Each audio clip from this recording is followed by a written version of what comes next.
Marie. Aujourd'hui, je viens vous parler de la console Bosch Nion, nouvelle génération, qui est la plus haut de gamme que vous puissiez trouver dans toutes les consoles que vous propose Bosch pour ces vélos à assistance électrique. Si vous aimez la vidéo, si vous avez appris quelque chose, je vous demanderai de liker et de vous abonner à ma chaîne. Merci.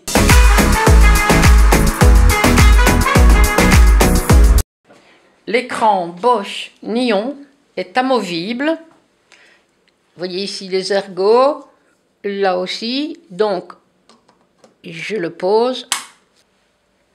Je vous ai dit que l'écran était amovible.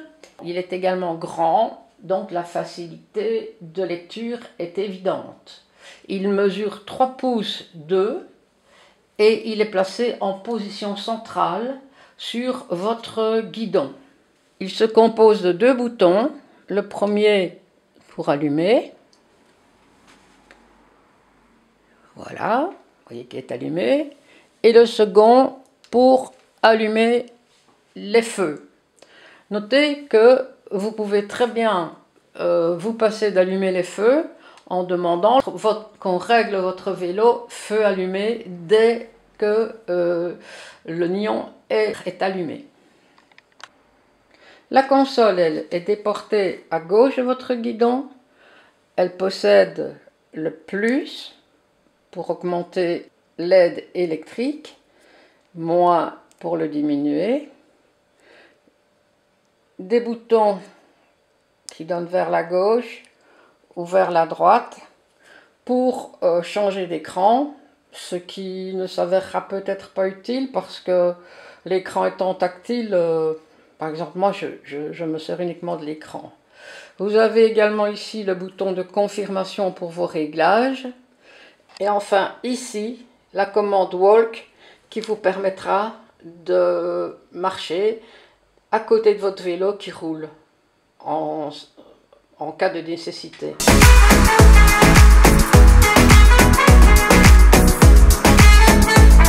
Sur ce Bosch Nion, l'aide est représentée par une couleur. Ici, le vert équivaut au mode éco, le bleu au mode tour. Je continue d'appuyer sur la flèche plus pour arriver au mode sport ou mountain bike, peu importe, en mauve, et enfin au mode turbo, en rouge. Vous avez un témoin de luminosité. Là, il est mis en mode automatique. Si je tape dessus,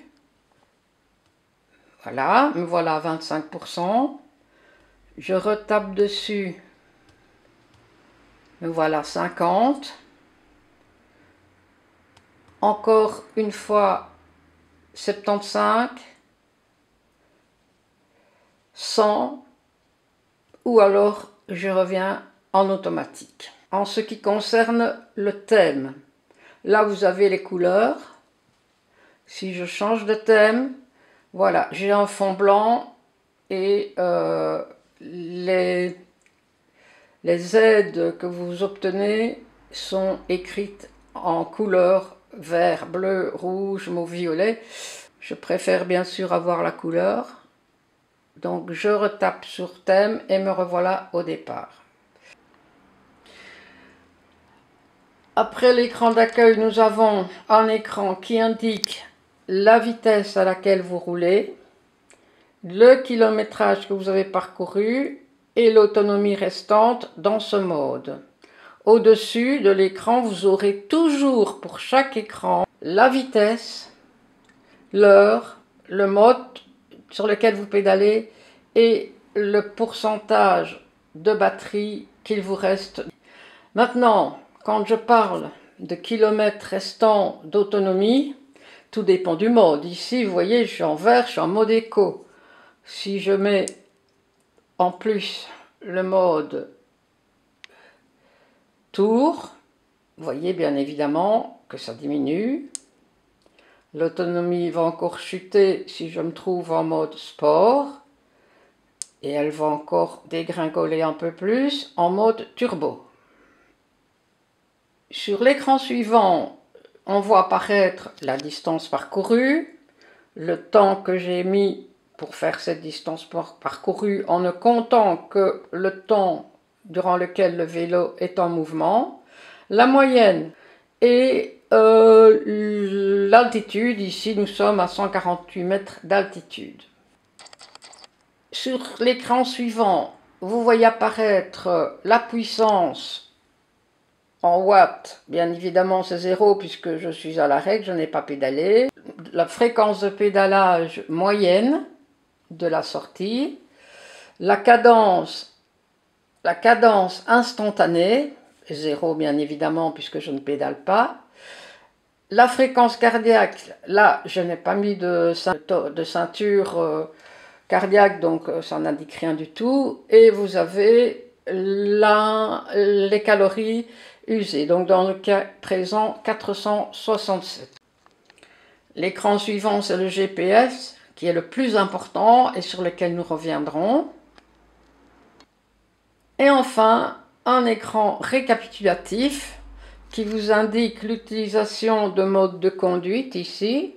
J'ai roulé 60% en mode éco, 14% en mode tour,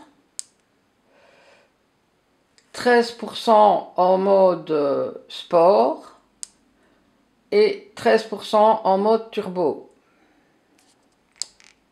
Je redescends. J'ai parcouru 46 km 100 de vitesse maximale et j'ai un dénivelé total de 500 mètres sur ma randonnée.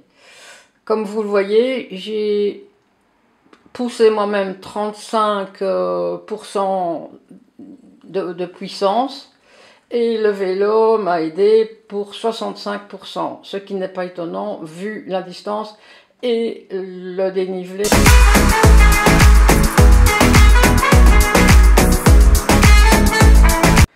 J'en reviens à mon écran d'accueil parce que c'est là que je vais pouvoir personnaliser mes écrans. Si je veux changer quelque chose à ce que j'ai aux écrans qui sont déjà notés, je pousse sur écran. Voilà. Celui-ci, j'ai plus envie d'avoir la cadence moyenne, donc je prends mon petit crayon, là, je pousse sur 50,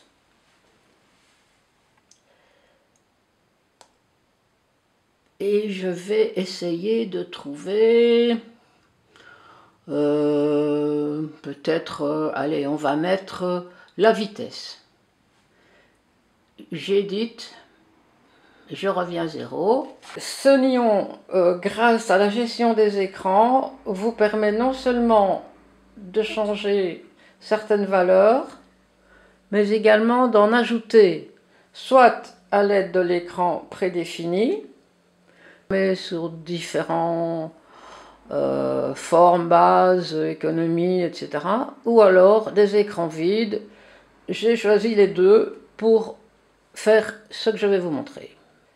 J'ai choisi l'écran vide pour la météo, donc j'ai le logo de représentation du temps, la température ressentie, l'évolution des températures et de la nébulosité. Si je clique là, j'ai un UV, donc ça veut bien dire qu'il ne fait pas beau, et là il y a 32% de risque d'averse. Ajouter un écran qui se rapporte à tout ce qui est pente et dénivelé. Là, j'ai le pourcentage de la pente que je suis en train de gravir. Là, il s'agit de la pente maximale que j'ai gravie lors de ma balade, l'altitude où je suis, le dénivelé positif que j'aurai effectué, et là se dessinera le graphique de ma randonnée. Vous allez taper sur Wi-Fi, je l'actionne, il recherche, il recherche.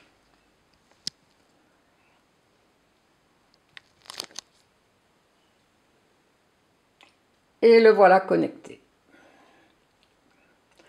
Donc, quand je reviens d'avoir fait mon parcours, il me suffit de synchroniser. Je tape là, ça synchronise.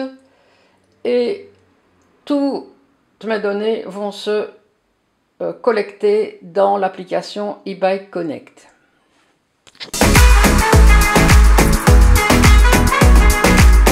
Voilà, maintenant pour le GPS, la chose quand même primordiale dans ce Nion.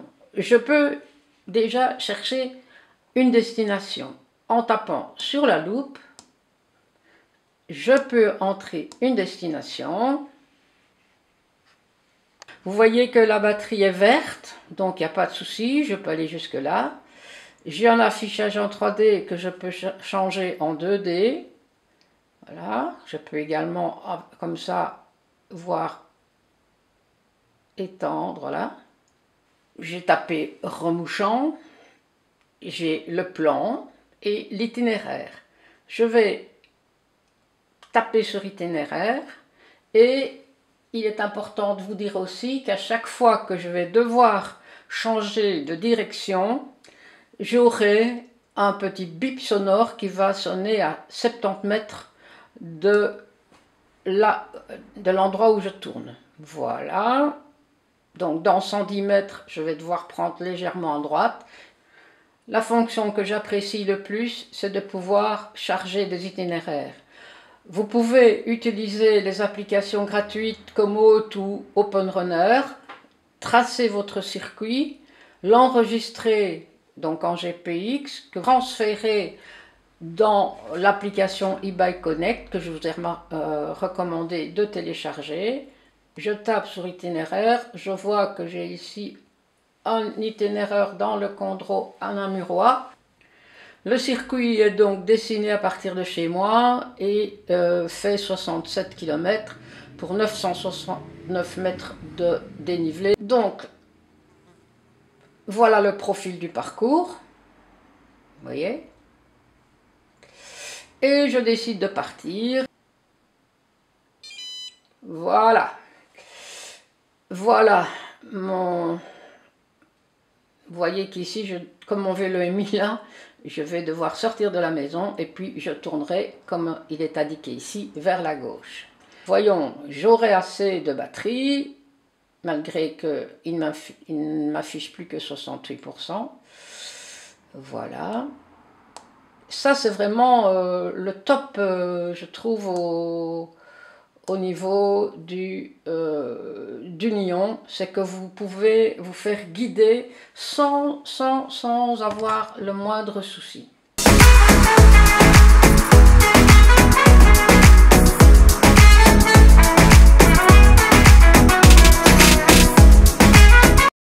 Maintenant, pour relier mon application e-Bike Connect à mon Nion, j'appuie ici sur le bouton lumière et je dois aller maintenant dans mon application. Je ne suis pas Kilox, ce n'est pas l'ancien modèle, c'est ce modèle-ci. J'appuie, j'ajoute et maintenant il recherche. La connexion est en cours. Et voilà, on me demande s'il faut associer. J'associe. Et le Nion va être associé. Voilà, je n'ai plus qu'à terminer. Et vous voyez ici sur l'écran, connexion réussie. Pour la fonction Walk, on appuie sur le bouton Walk, puis sur le plus. Walk, plus.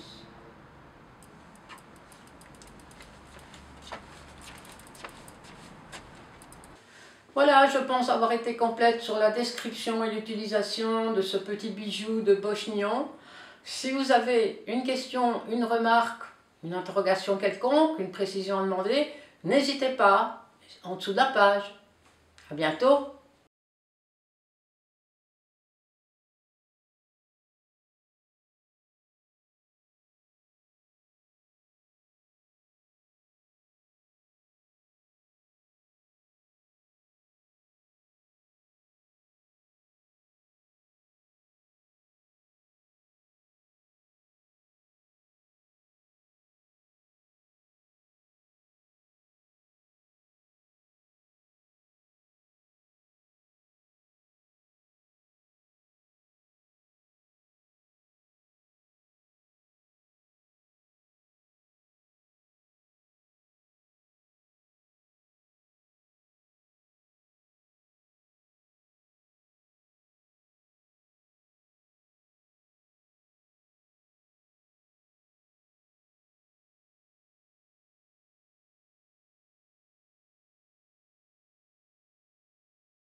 « 167.